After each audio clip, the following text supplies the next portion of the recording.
The revolutions of 1848, often remembered poetically as the springtime of peoples, represent the most widespread revolutionary wave in the history of Europe. In a single year, political upheavals swept across the continent, affecting a great number of countries.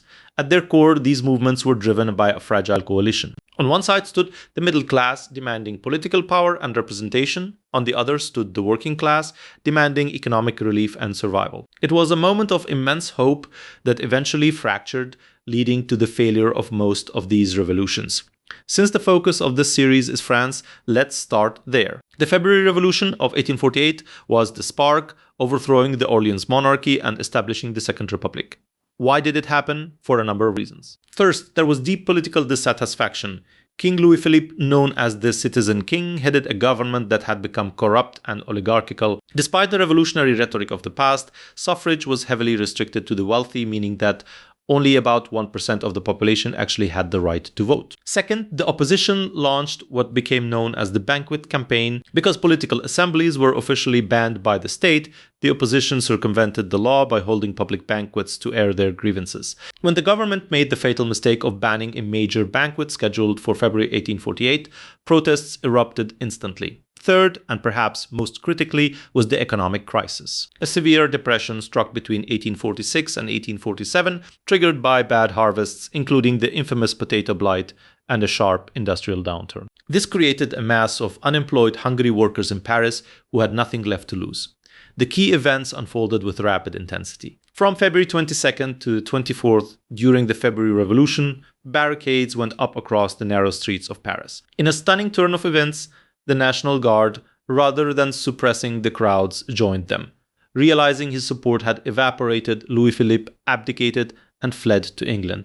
Following this, the Second Republic was proclaimed. A provisional government was formed, led by an uneasy alliance between the poet Alphonse de Lamartine, representing the moderates, and Louis Blanc, a socialist. They immediately implemented universal male suffrage and recognized the right to work. To fulfill this promise, they established national workshops. These were essentially public works programs designed to address unemployment. However, they were a stopgap measure that quickly became too expensive and overcrowded, fueling deep resentment among rural taxpayers who footed the bill. The tension culminated in the June days between June 23rd and 26th, when the government moved to close the workshops. Desperate workers rose up in a second, much bloodier revolution. This time, the army led by General Cavaignac crushed the uprising, brutally killing thousands in the streets. This moment was significant because it marked the irrevocable split between the liberal middle class and the radical working class. The outcome was a drift back toward order. The fear of radicalism and social disorder led the French people to elect Louis Napoleon Bonaparte, the nephew of Napoleon I, as president in a landslide victory. Now, let's turn to the rest of the European continent.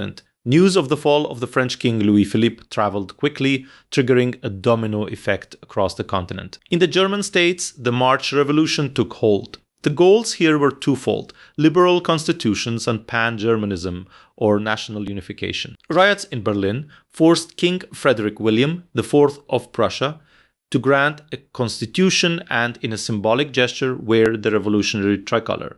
This led to the Frankfurt Assembly, an elected parliament of lawyers and professors who met to draft a constitution for a united Germany. However, the movement faced failure. The assembly wasted precious time debating whether a united Germany should include Austria, the Großdeutschland option, or excluded the Kleindeutschland option. When they finally offered the crown of a unified Germany to the Prussian king, he refused it, famously calling it a crown from the gutter because it was offered by the people rather than by divine right. The movement subsequently collapsed. The Austrian Empire was the most complex theater of the revolution. The Habsburg Empire was a multi-ethnic patchwork, meaning revolutions here were as much about ethnic independence as they were about politics. In Vienna, students and workers rose up, forcing the arch-conservative Clemens von Metternich, the very architect of post-Napoleonic Europe, to flee in disguise.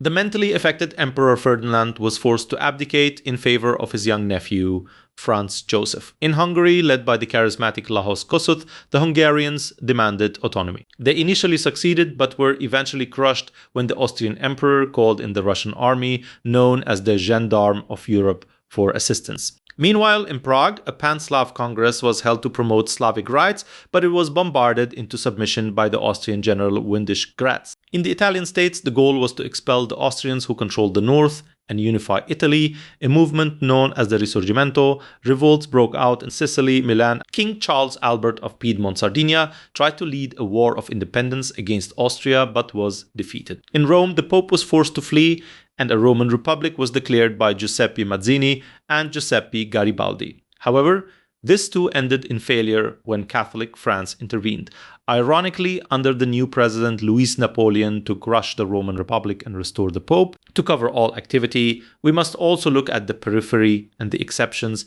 nations that avoided violent overthrow or had distinct experiences. Denmark was a success story. The unrest in March led to a peaceful transition where King Frederick VII relinquished absolute power and signed the Constitution of 1849, establishing a constitutional monarchy that survives to this day. The Netherlands also saw success. King William II, fearing the fate of the French king, voluntarily commissioned a new liberal constitution drafted by Johann Thorbecke. He famously went from conservative to liberal in one night, thereby saving the monarchy. Switzerland was also successful. Having just concluded a brief civil war, the Sonderbund War, in 1847, the Swiss were ahead of the curve. They used 1848 to ratify a new federal constitution, creating the modern federal state. But not all nations were fortunate. In Poland, uprisings occurred in the Prussian partition of Greater Poland, but were quickly suppressed by Prussian military might. In the Danubian principalities, modern-day Romania, intellectuals attempted to overthrow Russian and Ottoman influence. They formed a provisional government,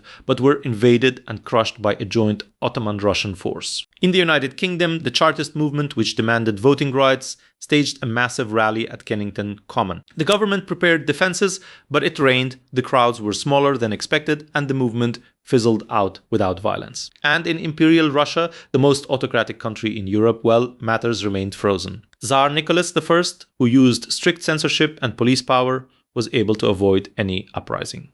Even had the peace of mind and resources to send troops to crush revolutions abroad, most notably in Hungary. In retrospect, most of the 1848 revolutions are considered a failure. Why? Because by 1849, many monarchs were still on their thrones and the conservative forces were fully back in power. The first reason for the failure of many of those revolutions was class division. The alliance between the middle-class liberals and the working-class radicals broke down. The middle class feared mob rule and property seizure more than they hated monarchs, often siding with the old order to restore stability. The second reason was military superiority. The revolutionaries were often civilians fighting professional armies. Once the conservative forces regrouped, such as Radetzky in Italy or Windisch Gretz in Prague, they won easily. The third reason was ethnic tensions. In Austria, the monarchy successfully played ethnic groups against each other, using, for example, Croatian troops to crush Hungarian rebels. Still, despite the failure, the salient legacy of 1848 changed Europe forever. It planted the seeds of universal suffrage. It marked the end of feudalism, as serfdom was permanently abolished in Austria and Hungary. It ushered in the age of realpolitik. The era of Romantic Revolution was dead. Future unifications in Italy and Germany would be achieved not by protests, but by blood and iron, war and pragmatic diplomacy. And the lessons learned on the barricades would not be forgotten. For example, the radical spirit of Paris would rise again, fiercer and more organized in the Paris Commune of 1871. The Springtime of Peoples was not a failure, but a dress rehearsal. The old order had won the battle, but the war for the modern world had only just begun.